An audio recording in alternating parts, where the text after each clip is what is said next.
खियोड़ों से खबर शामिल करें ब्यूरो चीफ साकिब शबीर अवान से। डीपीओ जहलम नासिर महमूद बाजवा के अहकामात पर जहलम पुलिस का शराब सप्लायर्स के खिलाफ बड़ा क्रैकडाउन।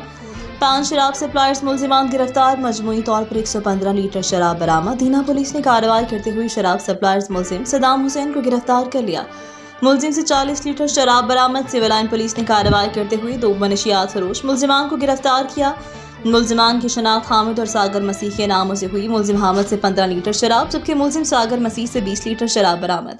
सुहावा पुलिस ने कार्रवाई करते हुए मुल्जिम दानिश को गिरफ्तार कर लिया। मुल्जिम से 20 लीटर शराब बरामद जबकि डुमेली पुलिस ने कार्रवाई करते हुए आरिफ जावेद को गिरफ्तार कर लिया। मुल्जिम ने 20 लीटर शराब बरामद कर ली। शराब सप्लायर्स नौजवान नस्ल की तबाही का सबब बनते हैं जिनके खिलाफ क्रैकडाउन जारी रहेगा।